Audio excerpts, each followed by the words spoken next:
Hey everyone, Sam here, otherwise known as FPL Pricey. In today's video, I'll be running through my team selection ahead of Game Week 5. If you did enjoy today's video, it would mean the world to me if you could just hit like and subscribe to the channel as we aim for 5,000 subscribers before the turn of the year. In the meantime though, let's crack on with the video. Right then, so after a pretty successful free hit in Game Week 4, in which I scored 77 points and got a green arrow up to 1.4 million, I was feeling pretty comfortable with how my season was going so far. However, having been greeted in Game Week 5 with this team ahead of me, I'm feeling a little bit less safe, a little bit less confident on things moving forward, given that I've got 3 flags going into Game Week 5 and I've only got 1 free transfer at 0.8 in the bank to deal with it. So I don't think a wildcard is a million miles off. However, I am looking at postponing it for at least another week or two because I think I can survive this week. And throughout this video, I'll show you my workings out as to why I think the wild card can probably wait for my team. Starting off in goal though, Sanchez, I think there's been a bit of panic around his minutes in the Premier League after Maresca's pre-match press conference in the Champions League, suggesting that Jorgensen will get minutes in the Premier League at some point. For what it's worth, I wouldn't be overly concerned by that for this game week. I just think it will be something to monitor in the future. And his words in the pre-match press conference probably are more for encouraging Jorgensen that, okay, you're not playing in the Champions League right now, but you will get minutes at some point this season, rather than saying that Sanchez is immediately going to get taken out. And it's Man United at the end of the day. I don't think it's a fixture in which they're going to shuffle the keepers too much, given they've been off to a pretty good start as well. Having said that, though, I do have a bit of a decision to make between which keeper I start. I don't think there's a great chance of a clean sheet away at Man United, but Burnley at home to Nottingham Forest with Dubravka on my bench could be an opportunity maybe to use him instead of Sanchez this week. I think on balance, I still prefer starting Sanchez away at Man United because he does play for the superior defence, but I don't think there's a lot in it there. And if for whatever reason Sanchez did get rotated this week, Dubravka coming off my bench at home to Nottingham Forest, I don't think is the world's worst keeper to have this week. Moving into my backline, Murillo is the flagged player. He took a bit of a knock in Game Week 4. Ange has again played down the length of injury, but we've seen him do that at Spurs before, so I am a little bit nervous.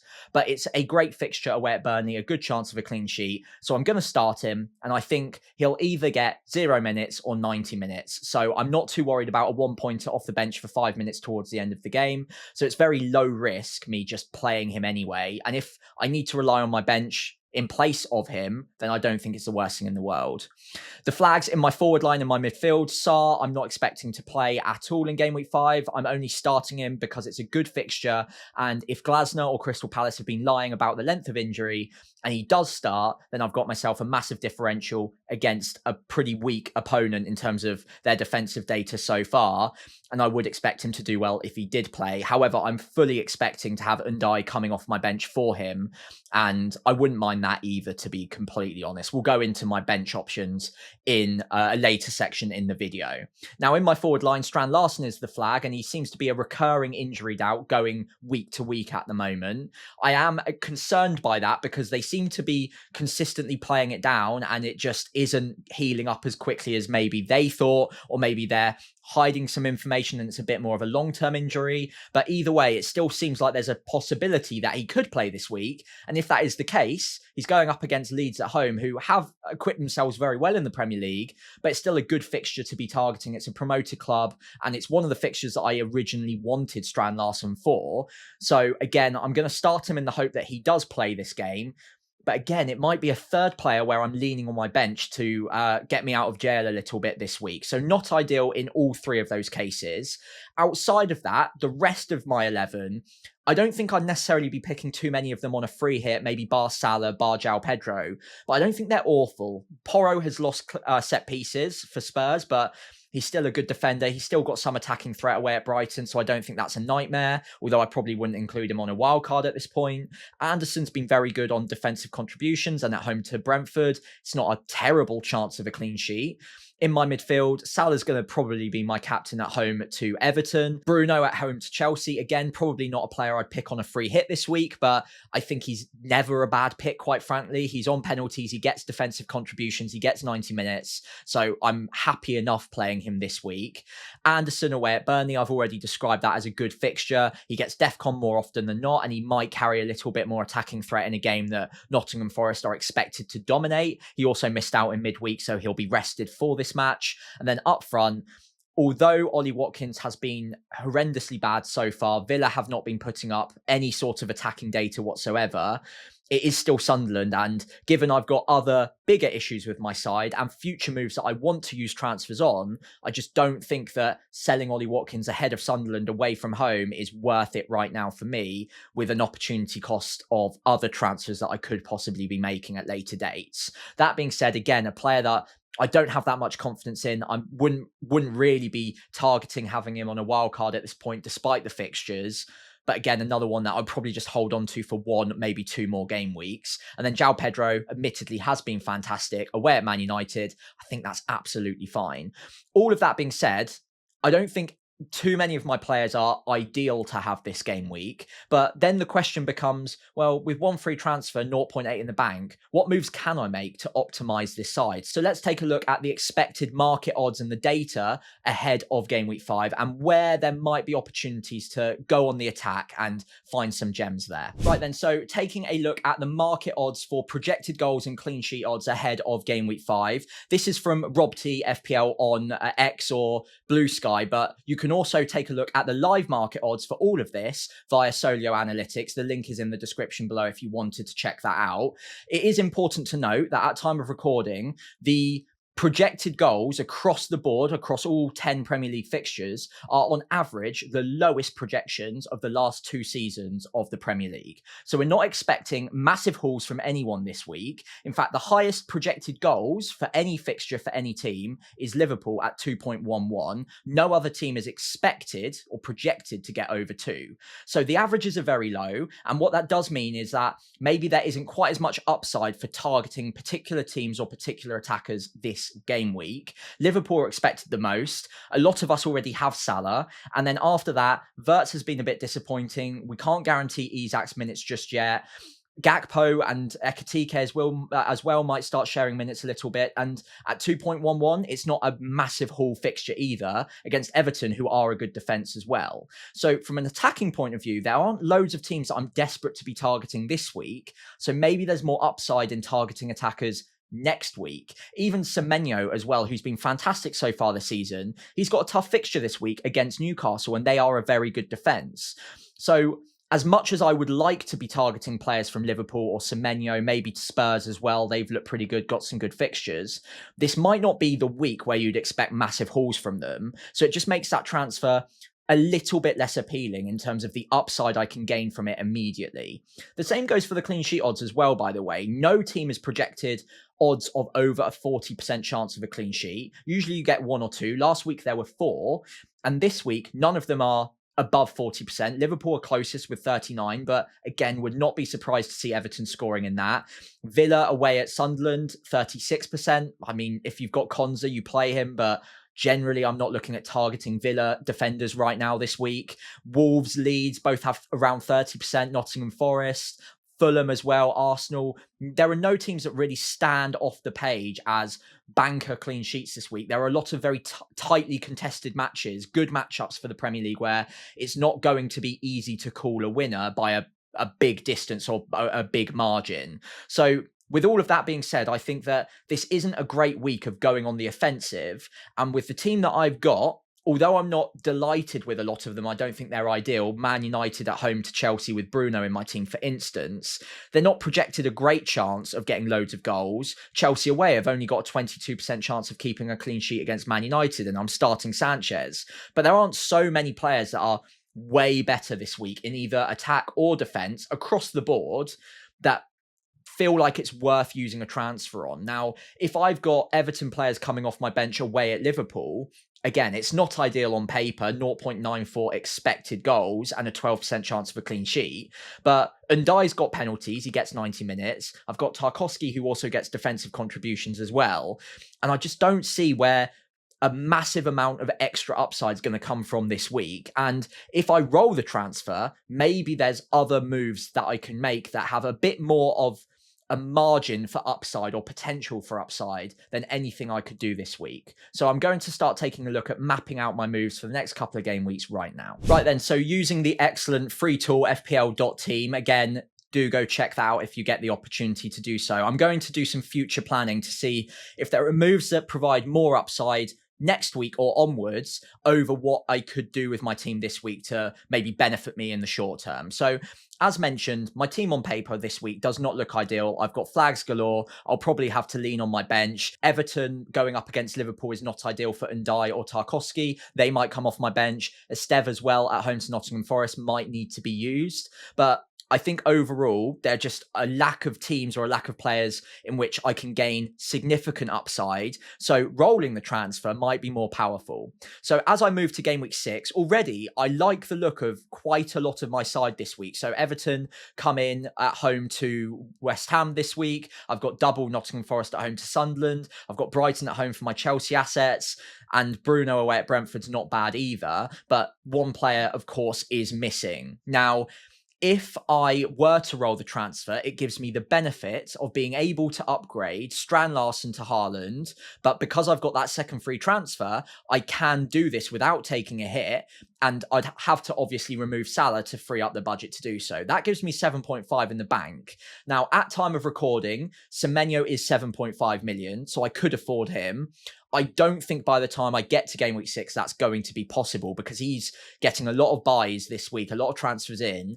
So unless I get very fortunate with the price rises, I think I'm going to be priced out of that come game week 6. But there are still a load of good options that I can afford as a replacement for Salah because I am bullish on captaining, possibly even triple captaining Haaland next week. And to do that without a hit, I would need to roll the transfer in game week 5. So Salah could become either Kudus, Xavi Simons, and I think they play, who do they play next week? Oh, Wolves at home. So that's a good fixture for them. Let's just say Xavi Simons as an example. If I made those two transfers without needing a hit, I've got a bit of wiggle room with 0.5 in the bank so that I should be able to by the time I get there. And that now looks like a really strong side for game week 6 where I've got the captain I want, potentially even triple captain. And almost all of my players, I think 10 out of 11 have home fixtures. And the away fixture is away at Brentford for Bruno Fernandes. So it's a strong looking side. I've also got Anderson first on my bench. Maybe even Ismail Assar will be back by then at home to Liverpool. So overall, I'd be delighted with this side going into game week 6, missing maybe one or two players, but overall not far off of maybe even a free hit side. Now, it doesn't have to be Xavi Simons either. It could be Kudus. It could be Reinders as well. Again, double Man City at home to Burnley. There are other options that I could consider. And maybe if I get very lucky, Semenyo away at Leeds might still be on the table. I'm doubtful, though, because I think there will be another price rise in it for either Haaland or Semenyo by the time we get there. Either way, though, I think these are a more powerful combination of transfers than anything I can do in game week 5 to optimize my side for 1 week. Whereas next week, I can get myself what I believe to be a very high upside captain, potentially a triple captain, and make 2 moves without needing a hit. That puts me back on the front foot again. So that's why I'm so keen on rolling this week, even if my side doesn't look great because of the flags, because of the players coming off my bench. But I think it might be worth it just to take stock for 1 week, take a backseat and just say, you know what, it's not going to be a great week, but there aren't that many players to be targeting that give me loads of upside ahead of game week 5. So I might as well just stay comfortable with the team I've got. I'm not expecting anything magic, but who knows, might get lucky. And this week, I will just hope for something mediocre, and then next week I can go on the attack once again in the hope of seeking out a bigger green arrow. So a quick one on best captains this week. I usually do a weekly video, but it's quite an obvious call this week as far as I'm concerned, and it didn't feel worthy of a full 10 to 15 minute video. But just to keep people updated, I would be having Salah at the top of my captaincy matrix this week. I do think he stands out at home to Everton, highest on the expected points via Solio. And although Everton are a good defence, I would still expect Salah to get something from this game. He's gotten off to a bit of a an iffy start to the season, I would say, but he reminded us what he's capable of against Atletico Madrid in the Champions League, getting a goal and assist, 2 big chances missed and 2 big chances created as well. So he was well in the thick of it. And I'd expect that form to continue going into the weekend. So a reminder of how good an FPL asset he can be. And I still think the fixture is good enough in a week where there just simply aren't that many standout fixtures where you can confidently predict 3 or 4 goals. I think this is one where Salah just makes a lot of sense for me. Second place would be Palmer. I think if he gets good minutes against Man United, and maybe there is some doubt, but given, again, he played good minutes in the Champions League and looked very good again. After his cameo against Brentford, he looked good in the midweek too. I think he's back to his best, and Man United is a fixture that he's got a good history in. I would expect attacking returns from Palmer. So as a differential, I don't mind him. Mateta also sneaks in third place.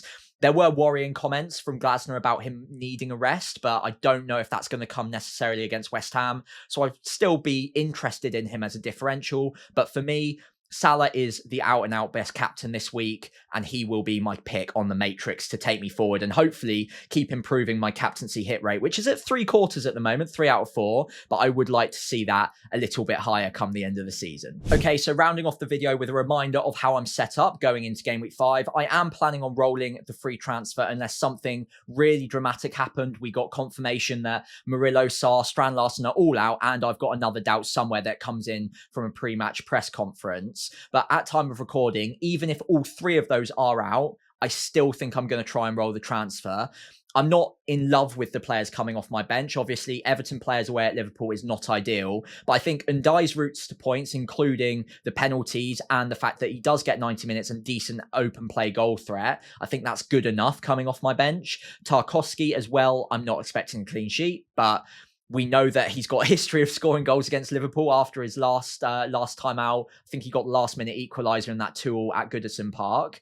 And, of course, defensive contributions as well. He's got a 100% hit rate. So I'm expecting a 3 to 4 pointer from him, and I'd be perfectly happy with that coming off my bench. And then if I needed to rely on my third bench defender, it's Esteve, and I'm not particularly happy about playing him in most weeks. But at home to Nottingham Forest, it's not nightmare territory. And again, I just don't think it's worth using a free transfer that blocks me from making that Haaland move next week or makes it a necessity to take a hit to get to him. So any free transfer I use this week, I'm effectively booking in a -4 next week to make the moves that I want to. So I'm almost treating any free transfer this week as the hit, and I'm trying to prevent myself from doing so. So not ideal this week. As mentioned, not many of these players would be on a free hit for me, but I just don't see where massive upside can come from in other teams on other players. So I'm just going to ride my luck this week, roll the transfer,